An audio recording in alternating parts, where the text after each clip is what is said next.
नमस्कार दोस्तों, हमारी आज की कहानी है बहू तू पराई है। हम क्या करते हैं, कहाँ जाते हैं, तुम्हें बताना जरूरी नहीं समझते। दीदी पढ़ी लिखी एवं समझदार सुशील लड़की थी। वह शादी से पहले नौकरी करती थी। अच्छा रिश्ता देखकर उसके माता पिता ने उसकी शादी कर दी। शादी खूब धूमधाम से हुई। निधि अपने माता पिता की लाडली बेटी थी। उसका एक भाई भी था जिसकी शादी हो चुकी थी। उसके घर में सभी लोग एक दूसरे का बहुत ध्यान रखते थे। निधि के माता पिता निधि की भाभी को भी बहुत अच्छे से रखते थे। निधि को लगता था जैसे उसके माता पिता भाभी का ख्याल रखते हैं वैसे ही उसके ससुराल वाले उसका भी ख्याल रखेंगे। माता पिता से ढेरों नसीहतें लेकर वह अपने ससुराल आ गई। शुरू में ससुराल में सब लोग अच्छे थे। अभी निधि की छुट्टियां चल रही थी तो वो पूरे मन से घर का सारा काम सीख रही थी। निधि को खाना बनाना अच्छी तरह से आता था। वह बदल बदल कर रोज नई नई डिश बनाती रहती थी। सब कुछ सही चल रहा था, लेकिन अक्सर निधि को ये महसूस होता था कि जैसे ही वो सबके बीच जाकर बात करने की कोशिश करती है सभी लोग चुप हो जाते हैं। कल ही की बात है, जब निधि शाम को चाय नाश्ता बना रही थी। रसोई में सभी लोगों की आवाज़ आ रही थी, बात करने की, हंसने की। लेकिन जैसे ही निधि चाय नाश्ता लेकर कमरे में पहुंची सब एकदम चुप हो गए। एक दूसरे को देख चुप रहने का इशारा करने लगे। यह सब देखकर निधि को अजीब सा महसूस हुआ। उसने सोचा उसके मायके में तो सब लोग एक साथ ही बैठकर और बातें करते हैं और उसकी भाभी भी हमेशा उसमें शामिल होती है, लेकिन यहाँ तो मेरे आते ही सब चुप हो जाते हैं। एक दिन उसने अपने पति मनीष से भी इस बारे में बताया। मनीष, मुझे बार बार ऐसा लगता है कि मेरे बिना आप लोग सब खूब बातें करते हैं, लेकिन जैसे ही मैं आप लोगों के बीच में बैठकर बात करना चाहती हूँ सभी लोग एकदम चुप हो जाते हैं या उठकर चल देते हैं। ऐसा क्यों? ऐसा कुछ नहीं, तुम कुछ ज़्यादा ही सोच रही हो निधि, मनीष ने मोबाइल को देखते देखते कहा। और तुमसे बात करने के लिए मैं तो हूँ, मुझसे कर सकती हो। हाँ मनीष, आप तो हैं। क्या घर वालों के साथ बात करना, सबके बारे में जानना गलत है? इसलिए तो मैंने अपनी छुट्टियाँ बढ़ा दी थी कि सबको जान सकूं, सबके साथ थोड़ा समय बिता सकूं, लेकिन यहाँ तो उल्टा ही हो रहा है। निधि ने मायूस होते हुए बोला, मुझसे कोई बात नहीं करता, मैं पूरे दिन किचन में लगी रहती हूँ। ऐसे ही कुछ महीने निकल गए। निधि ने अब अपना ऑफिस ज्वाइन कर लिया था। अगले दिन रविवार को नाश्ता करने के बाद सभी लोग बाहर चले गए।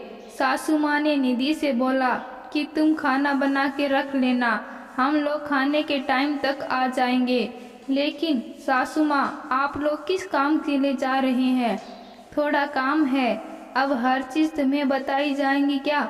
चुपचाप अपना काम करो, बोलकर सासू माँ चली गई। मनीष, उसके पापा, मम्मी और छोटी ननद दिव्या और छोटा देवर सब लोग चले गए। निधि अकेले रह गई घर में। निधि ने सोचा कि क्या जिंदगी होती है लड़कियों की भी, बस पूछा ही तो था। सासू माँ ने ऐसे दो टुक जवाब दे दिया। उसने खाना बनाया, पूरा घर व्यवस्थित किया, कपड़े धो डाले। सब करते करते काफी समय हो गया। निधि थोड़ी देर आराम करने के लिए लेटी ही थी कि लेटने के 10 मिनट बाद ही सब लोग वापस आ गए।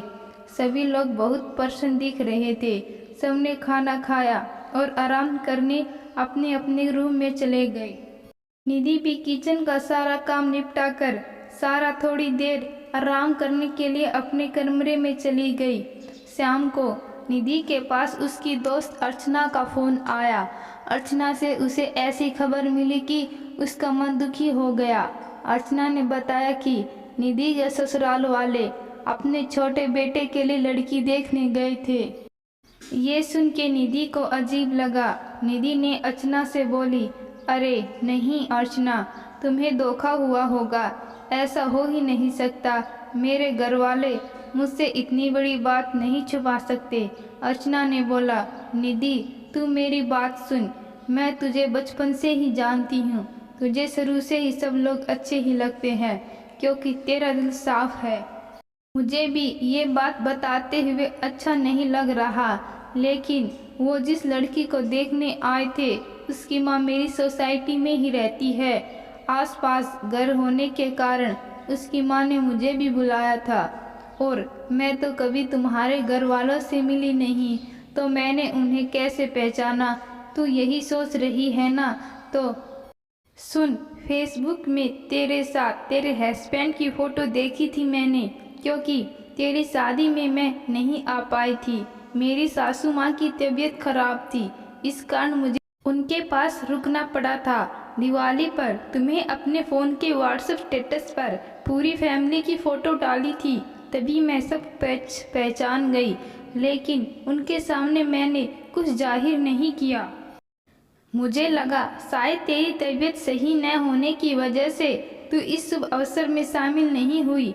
ये बोलकर अर्चना चुप हो गई। निधि को कुछ समझ नहीं आ रहा था कि वो क्या बोले। निधि को बहुत बुरा लगा। उसने सोचा कि पता नहीं घर वालों ने ऐसा क्यों किया। अगर वो मुझे बता देते तो क्या मैं मना कर देती। शाम को निधि जब सबके लिए चाय नाश्ता बनाकर लेकर आई तो देखा ड्राइंग रूम में कोई भी नहीं था। सभी लोग सासू माँ के रूम में थे और दरवाज़ा अंदर से बंद है। अब निधि को रोना आ गया। उसे याद आया कि रोज़ तो सासू माँ काम के लिए उससे कहती है कि अब यही तुम्हारा घर है, इस घर के सारे काम तुम्हें ही करने हैं। क्या बहू सिर्फ काम करने के लिए ही होती हैं? निधि पर और ऑफिस दोनों काम अच्छे से कर रही थी। उसने सोचा कि उसको घर के किसी भी काम की सलाह देने या निर्णय लेने में शामिल क्यों नहीं किया जाता। बहू सिर्फ जिम्मेदारी निभाने के लिए ही होती हैं क्या?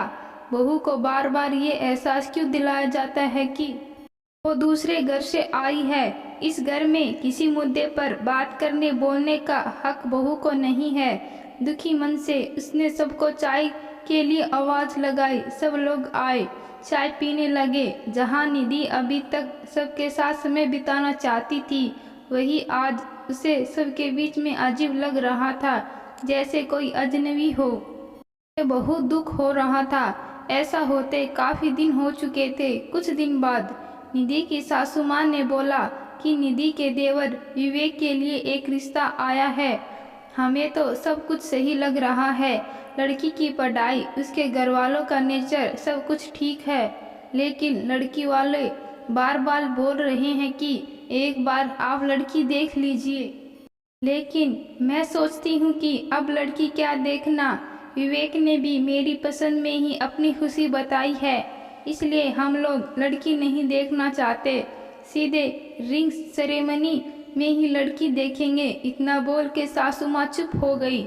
उन्हें लगा था कि निधि इस बात के लिए उनकी तारीफ करेगी। निधि को इस बात का बहुत बुरा भी लगा कि अभी भी सासू माँ झूठ ही बोल रही है। निधि कुछ देर सोचने के बाद, माँ जी आप क्यों झूठ बोल रही हो मेरे सामने? लड़की तो आप सब लोग 15 दिन पहले ही देख आए थे, मुझसे बिना बताए। और निधि ने तुरंत अपने फ़ोन से उन सब की फ़ोटो दिखा दी जो उसे अर्चना ने भेजी थी। फ़ोटो देखते ही सासू माँ के चेहरे का रंग उड़ गया। निधि ने बोला, अगर आप मुझे बता देती तो क्या मैं मना कर देती?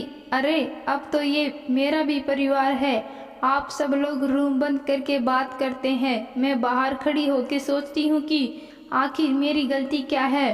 कोई लड़की मायके से सीख के नहीं आती कि ससुराल वालों के साथ बुरा व्यवहार करना है। आप लोग ही उसे बुरा बनने पर मजबूर करते हैं। आप लोग ये क्यों नहीं सोचते कि एक लड़की अपना घर परिवार सब छोड़कर आपके घर आती है, अपनी तरफ से पूरी कोशिश करती है घर को संभालने में, घर वालों की उम्मीद पर खरा उतरने में। बदले में वो कुछ नहीं चाहती सिवाय प्यार और अपनापन के। क्या ससुराल वालों का इतना भी फर्ज नहीं बनता कि जो लड़की हमारे लिए इतना सब कर रही है बदले में हम भी उसे उतना ही प्यार और सम्मान दें। ये बोलते बोलते निधि की सासू माँ में आंसू आ गए। उसने घूम के देखा, पीछे घर के सारे लोग बरामदे में खड़े थे, सबके सिर झुक गए थे। ससुर जी ने आगे बढ़ के बोला, निधि तुम सही कह रही हो, हम सब लोगों ने तुम्हारे साथ भेदभाव किया है। तुमने तो अपनी तरफ से हर संभव कोशिश की, लेकिन हम लोगों की सोच ही गलत थी कि बहू अपनी कैसी हो सकती है। बहू तो पराई है, वो तो दूसरे घर से आई है। अब सब ये भूल गए कि कल को हमें भी अपनी बेटी को इस घर से विदा करना है, और अगर उसके ससुराल वाले उसके साथ ऐसा व्यवहार करेंगे तो हमें भी कितना दुख होगा। वो भी तो तुम्हारी तरह ढेर सारे सपने सजाए अपने घर जाएगी। हम सब तुम्हारे गुनहगार हैं निधि, हम सबको माफ़ कर दो। सब लोगों ने निधि से माफ़ी मांगी। सासू माँ ने निधि से हाथ जोड़ के माफ़ी मांगी। निधि प्यार से सासू माँ के गले लग गई। निधि ने सबको माफ़ कर दिया। अब निधि के मन में सबके लिए बस प्यार ही प्यार था। सारे घर वालों के चेहरे पर मुस्कुराहट थी। निधि ये सोच के ही खुश थी कि सब लोगों को अपनी गलती का एहसास तो हुआ, अब वो सब मिलकर प्यार से रहेंगे। तो दोस्तों, यह कहानी आपको कैसी लगी कमेंट बॉक्स में ज़रूर बताना। कहानी अच्छी लगी, कहानी को लाइक शेयर और चैनल को सब्सक्राइब ज़रूर करना। धन्यवाद।